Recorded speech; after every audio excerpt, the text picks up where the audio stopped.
काफ़ी सारे स्टूडेंट्स परेशान हो रहे हैं। सबसे पहली चीज़ तो 2024 में क्या हुआ, अगेन मैं उसे रिपीट नहीं करना चाहता हूँ, काफ़ी बार मैंने अपने चैनल पे बोला है। काफ़ी सारे स्टूडेंट्स का ये क्वेश्चन आ रहा है कि सर हमारा जो सिक्योरिटी अमाउंट है वो कब रिफंड होगा, क्या प्रोसेस रहेगी और मुझे किसके पास जाना पड़ेगा उस अमाउंट को लेने। इन सारी चीज़ों का डिस्कशन हम इस वीडियो में करते हैं। अब देखिए, यहाँ पे वो स्टूडेंट्स होंगे जिनने सिक्योरिटी अमाउंट मान लीजिए 10,000 का दिया है, कुछ स्टूडेंट्स ने 2 लाख रुपए का सिक्योरिटी अमाउंट दिया है। ये deemed universities, private medical colleges, states की बात कर रहा हूं मैं। और इस वीडियो में मैं दोनों ऑल इंडिया एमसीसी का डिस्कस करूंगा और स्टेट लेवल पे भी डिस्कस करूंगा क्या प्रोसेस रहेगा। और कुछ स्टूडेंट्स ने ऑब्वियस सी बात है, अगर एनआरआई कोटे के थ्रू एडमिशन लेना चाहा है तो 5 लाख का सिक्योरिटी अमाउंट दिया होगा। अब ये सिक्योरिटी अमाउंट रिफंड क्यों होता है और सिक्योरिटी अमाउंट एग्जैक्टली होता क्या है? सिक्योरिटी अमाउंट एक ऐसा अमाउंट होता है जैसे कि 10,000 का फिगर, 2 लाख का फिगर या फिर 5 लाख का figure. Counselling authority all India level पे एमसीसी, स्टेट लेवल पे स्टेट काउंसलिंग अथॉरिटी ले लेती हैं स्टूडेंट से, ताकि वो देखना चाहती हैं कि आप सीरियस हो काउंसलिंग के लिए या नहीं। क्योंकि ऑब्वियस सी बात है, पूरा प्रोसेस होता है और उस प्रोसेस में आपका अमाउंट लगता है जो कि ले लिया जाता है। अब ये अमाउंट जाता कहाँ पे है? ये अमाउंट काउंसलिंग अथॉरिटी के पास रहता है, ऑल ओवर इंडिया में एमसीसी के पास, स्टेट लेवल पे स्टेट काउंसलिंग अथॉरिटी के पास। जब आपको एडमिशन मिलता है तो ये अमाउंट आपका कॉलेज के पास चला जाता है और जो भी आपकी ट्यूशन फीस है उसमें से ये अमाउंट माइनस हो जाता है। मान लीजिए आपकी कॉलेज की फीस है 1 लाख रुपए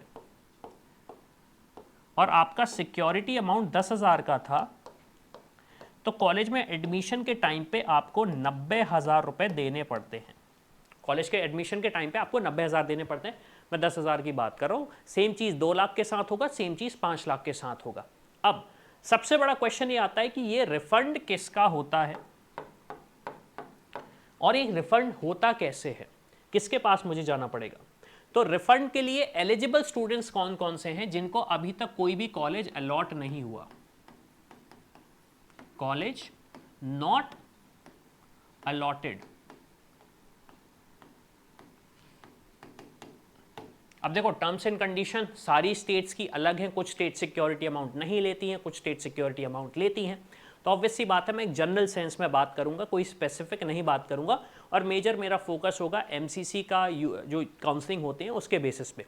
तो सबसे पहले तो अगर आपको काउंसलिंग में कोई कॉलेज अलॉट हुआ ही नहीं है, कोई भी कॉलेज अलॉट नहीं हुआ किसी भी राउंड में, किसी भी कोर्स के लिए, चाहे वो एमबीबीएस हो या बीडीएस हो, आपका सिक्योरिटी अमाउंट रिफंड हो जाएगा। अगेन बैठे रहना, कहां पे होगा ये भी बताऊंगा। दूसरा, वो स्टूडेंट जिनको कॉलेज अलॉट हुआ था,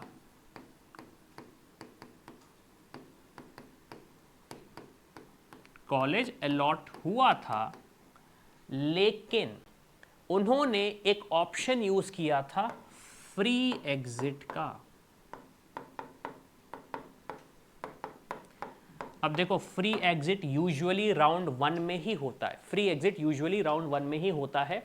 तो इन स्टूडेंट का भी सिक्योरिटी अमाउंट रिफंड हो जाएगा।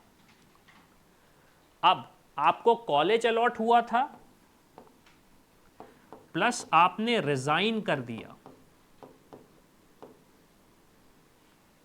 लेकिन वो भी अगेन राउंड 1 में अगर आपने किया है तो सिक्योरिटी अमाउंट आपका रिफंड हो जाएगा। फ्री एग्जिट तो मतलब ये है कि आपको कॉलेज अलॉट हुआ, आप कॉलेज में एडमिशन लेने ही नहीं गए। कॉलेज अलॉट हुआ, मैं एक्चुअली इसे प्रॉपर लिख देता हूं, college allotted plus admission plus resignation. अब रेजिग्नेशन भी एक सर्टेन लिमिट तक कर सकते हो, यूजुअली होता है राउंड 2 के स्टार्ट होने के पहले। तो अगर आपकी ये सिचुएशन रही है तो भी सिक्योरिटी अमाउंट आपका रिफंड हो जाएगा। अब इसके अलावा आपने कॉलेज में एडमिशन लिया, सॉरी कॉलेज अलॉट हुआ, एडमिशन लिया, लेकिन रिजाइन नहीं किया, या फिर रिजाइन करते टाइम पे आपने डेडलाइन छोड़ दी, या फिर राउंड 2 में कॉलेज अलॉट हुआ, एडमिशन लिया, लेकिन अब आप वहां पे पढ़ना नहीं चाहते हो, तो उस किसी भी सेंस में आपका जो सिक्योरिटी अमाउंट है वो रिफंड नहीं होने वाला है। वो किसी भी सेंस में रिफंड नहीं होने वाला है और आपको परेशानी होगी। परेशानी इन द सेंस वो रिफंड नहीं होगा। अब हो सकता है 10,000 रुपये ज़्यादा बड़ा अमाउंट नहीं हो आपके लिए, लेकिन 2 लाख रुपए, 5 लाख रुपए जो एनआरआई कोटे की फीस होती है वो एक बड़ा अमाउंट हो सकता है। अब इसमें एक सबसे इंपॉर्टेंट चीज़ है, यहाँ पे ये स्टूडेंट्स होंगे जिन्हें कॉलेज अलॉट नहीं हुआ, तो मेरा सजेशन सबसे पहले तो ये रहेगा कि क्या आप 2025 में तैयारी कर रहे हो नीट की, 2025 में आप नीट की अगर तैयारी कर रहे हो तो जो भी क्वेश्चंस हैं आपके NEET exam related, counselling related, वो कमेंट सेक्शन में फिल कर दो, ताकि मैं वीडियो आपके हिसाब से आपके लिए बना सकूं, क्योंकि मुझे भी पता है कि स्टूडेंट्स को क्या क्या चैलेंजेस आते हैं, तो उस पर मैं आपको ज़्यादा अच्छे से हेल्प कर सकता हूं। दूसरी चीज़, चैनल को सब्सक्राइब करके रखो। और तीसरी चीज़, अगर आपका सिक्योरिटी अमाउंट रिफंड होना है और आपने ड्रॉप लेने का सोचा था और आप सोच रहे हो कि मुझे ड्रॉप नहीं लेना चाहिए, मुझे अपना साल बचा लेना चाहिए था, क्या मेरे पास अभी कोई ऑप्शन बचा हुआ है, तो ऑब्वियस सी बात है आपके पास अब्रॉड से MBBS करने का ऑप्शन अभी भी बचा हुआ है। काफ़ी सारे इंस्टीट्यूशंस हैं जो कि जैन इनटेक लेते हैं, तो इसकी इन्फॉर्मेशन चाहिए। बजट अगेन अराउंड 30 लाख्स में आपका एजुकेशन हो जाएगा, डिपेंडिंग अपॉन वहाँ पे सीट्स अवेलेबल हैं या नहीं। इसकी इन्फॉर्मेशन के लिए अगेन आपको डिस्क्रिप्शन में डिटेल्स मिल जाएंगे, उसको फिल करें और हमारी टीम से बात करें। अब क्वेश्चन ये आता है कि सिक्योरिटी अमाउंट लेने के लिए मुझे जाना कहाँ पे पड़ेगा, तो सिक्योरिटी अमाउंट लेने के लिए आपको उसी के पास जाना पड़ेगा जिसको आपने सिक्योरिटी अमाउंट दिया है और जिस अकाउंट से दिया है। सबसे पहले वो स्टूडेंट्स रहेंगे जिन्होंने UPI, debit card, credit card या नेट बैंकिंग के थ्रू अपना अमाउंट ट्रांसफर किया है। किसको? MCC को या स्टेट काउंसलिंग अथॉरिटी को उनकी वेबसाइट पे, क्योंकि देखो सारा प्रोसेस ऑनलाइन होता है तो उसमें तो हमें कुछ करना ही नहीं है। MCC को या स्टेट काउंसलिंग अथॉरिटी को वेबसाइट के थ्रू अगर आपने पैसा ट्रांसफर किया है तो ये रिवर्स भी आपके UPI अकाउंट में या डेबिट कार्ड में या क्रेडिट कार्ड में या नेट बैंकिंग के थ्रू आपके ही अकाउंट में वापस आएगा ऑटोमेटिकली। दूसरा, काफ़ी सारे स्टूडेंट्स ऐसे होते हैं जो किसी काउंसलिंग अथॉरिटी या फिर काउंसलिंग एजेंट के थ्रू अपना पैसा करते हैं ट्रांसफ़र। और यूजुअली क्या होता है, जैसे हमारे पास भी जो पेरेंट्स आते हैं, हम भी उन्हें सपोर्ट करते हैं, मतलब पूरी काउंसलिंग प्रोसेस में, तो वो आते हैं, वो कहते हैं सर आप पैसा ट्रांसफ़र कर दीजिए। यूजुअली पैसा ट्रांसफ़र आपको अपने ही अकाउंट से करना पड़ता है। अदरवाइज इस केस में क्या होगा, मान लीजिए अगर हमने, मान लीजिए अविनाश जो काउंसलर हैं उन्होंने पैसा ट्रांसफ़र किया, तो अमाउंट रिफंड किसके पास आएगा? अविनाश के पास ही रिफंड आएगा। तो यहाँ पे आपको जो अमाउंट लेना है 10,000, 2 लाख, 5 लाख का, वो अविनाश से ही लेना है, क्योंकि पैसा उनके ही अकाउंट से ट्रांसफ़र हुआ था। अब अविनाश की जगह साइबर कैफ़े हो सकता है, अविनाश की जगह कोई थर्ड पार्टी बंदा हो सकता है, तो पैसा आपको उन्हीं से लेना है, किसी और से नहीं लेना। अब काफ़ी टाइम हमने देखा है स्टूडेंट्स का ये कहना है कि सर हम साइबर कैफ़े जा रहे हैं, वो कह रहे हैं हमारे पास पैसा नहीं आया।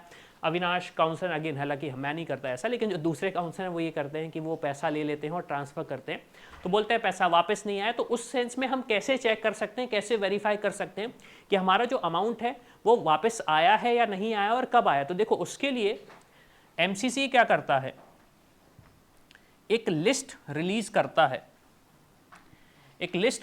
है, ये लिस्ट कुछ ऐसी दिखती है। ये ऑफिशियल लिस्ट है जो कि लास्ट ईयर MCC ने निकाली थी 21/12/2023 को, 21/12/2023 को। देखिए अब यहाँ पे क्या लिखा हुआ है उन्होंने, attention to all candidates regarding refund of security deposit for UG counselling 2023 MBBS BDS। All UG candidates who have participated in UG counseling 2023 hereby inform that refund of security deposit who are eligible कौन है, मैं video के शुरू में बता चुका हूं आपको। For the refund as per the NMC rules and regulation, counseling scheme has been made by our financial custodian, list enclosed। तो रिफंड सेंड हो गया है जिस अकाउंट में जहां से आया था, ये चीज़ मेंशन है जो कि मैं बोल रहा था आपको। The refund will be credited to candidates account between 1 to 15 days depending upon the level of automation in the candidates bank. अब अगेन बैंक के साथ क्या होता है वो तो आपको भी पता है, ठीक है। और इनकेस अगर कोई इशू आता है तो आप इस ईमेल पे कर सकते हो। इस साल के लिए अभी ये नोटिफिकेशन नहीं आया, जब आएगा तो उसके लिए मैं आपको बताऊंगा, तो अगेन चैनल को सब्सक्राइब करके रखूं। अब देखो जो आप बोल रहे थे ना कि कैसा रिफंड होता है, कैसे रिफंड होता है, तो देखो यहाँ पे क्या मेंशन किया है, eligible candidates who have been refunded UG 2023। तो यहाँ पे कैंडिडेट का रोल नंबर आपको दिख रहा है, कितना अमाउंट रिफंड हुआ है, देखो 10,000, 10,000, 10,000, 5,000। अगर 5,000 है सिक्योरिटी अमाउंट उनके पास, तो 5,000 का सिक्योरिटी अमाउंट रिफंड हुआ है। किसी का देखो 20,000 यहाँ पे हो रहा है, सॉरी 20,000 नहीं, 2 लाख रुपए, 2 लाख रुपए डीम्ड यूनिवर्सिटीज का। यहाँ पे रिफंड का ARN दिख रहा है आपको, जिस यूनिक नंबर से आप पता लगा सकते हो कि रिफंड आया है नहीं आया है। बैंक का रेफरेंस कोड है, अब यहाँ पे जो 0 दिख रहा है उसका मतलब है क्रेडिट कार्ड है, और रिफंड डेट भी दिखाई जा रही है यहाँ पे कि रिफंड किस डेट को हुआ है। तो इससे आप वेरीफाई कर सकते हो कि मेरा रिफंड किस तारीख को किस मतलब ट्रांजैक्शन नंबर रिफंड ARN से आया हुआ है। अब एक सबसे बड़ा क्वेश्चन ये आता है कि रिफंड आता कब है। तो देखो यूजुअली जो रिफंड आता है वो 2 से 3 मंथ्स की ड्यूरेशन में आता है आफ्टर कंक्लूजन ऑफ काउंसलिंग। जब काउंसलिंग पूरी कंक्लूड हो जाती है उसके 2 से 3 महीने बाद आता है। तो आप ये समझ लीजिए इस बार लगभग 5 दिसंबर को काउंसलिंग खत्म हुई है, तो आप ये समझ लीजिए by first week of Jan, Feb या मार्च तक आपका रिफंड आ जाना चाहिए। अगेन हो सकता है थोड़ा सा स्पीड अप हो जाए क्योंकि इस साल काफ़ी सारी चीज़ें डिले हुई हैं, लेकिन आप ये समझ सकते हो कि Jain, Feb of March of 2025 में आपका रिफंड आ सकता है। तो होपफुली आपको सारे क्वेश्चन के आंसर मिल गए होंगे। मैंने पूरी कोशिश करी कि मैं आपको डिटेल में समझा सकूं। स्टेट काउंसलिंग का भी प्रोसेस सेम रहेगा, जो उनकी वेबसाइट है वहाँ पे जाओगे आपको सारे डिटेल्स मिल जाएंगे। हो सकता है थोड़े से चेंजेस हो सकता है थोड़े से प्रोसेस में डिफरेंट हो, लेकिन पैसा सिक्योरिटी अमाउंट रिफंड आता है। अब एक क्वेश्चन ये भी हो सकता है कि सर मैंने रजिस्ट्रेशन अमाउंट दिया था 1000 रुपये का, 1500 रुपये का, वो वापस नहीं आता। MCC ने भी पहले ही बोल दिया कि वो वापस आपका नहीं आता। तो इसी के साथ आई होप सारी इन्फॉर्मेशन आपको मिल गई होगी। लेकिन मैं आपको एक चीज़ ये बताना चाहता हूँ कि इनकेस अगर आप नीट 2025 की तैयारी कर रहे हो तो जानना चाहते हो कि काउंसलिंग कैसे करना है, तो इसके लिए तो आपको चैनल को सब्सक्राइब करके रखना ही है। बाकी हमारा नीट का 2025 का रैंक प्रेडिक्टर ऑलरेडी रेडी है, तो आप इस रैंक प्रेडिक्टर पे जाके अपने मार्क्स डाल सकते हो। मान लीजिए आपके 600 नंबर आ रहे हैं, कैलकुलेट कर सकते हो कि आपकी रैंक इतनी आ रही है और फाइंड आउट कर सकते हो कि क्या इस रैंक पे आपको कॉलेज अलॉट होगा या नहीं नेक्स्ट ईयर। और इनकेस आपको कोई भी गाइडेंस चाहिए तो इसके लिए हमारी टीम को कांटेक्ट कर सकते हो। और हाँ, अगर साल बचाना है, जानना चाहते हो सही ऑप्शन अब्रॉड के लिए जो NMC गाइडलाइंस को फॉलो करते हैं, तो इसके लिए भी हमारी टीम को रीच आउट करो। डिटेल्स आपको डिस्क्रिप्शन में मिल जाएंगे। तो इसी के साथ मैं हूं अविनाश, मेरा काम है रास्ता दिखाना, उस पर चल के डॉक्टर बनना आपका। I hope you like this video. For more such videos, keep watching our channel and do not forget to like, share and subscribe.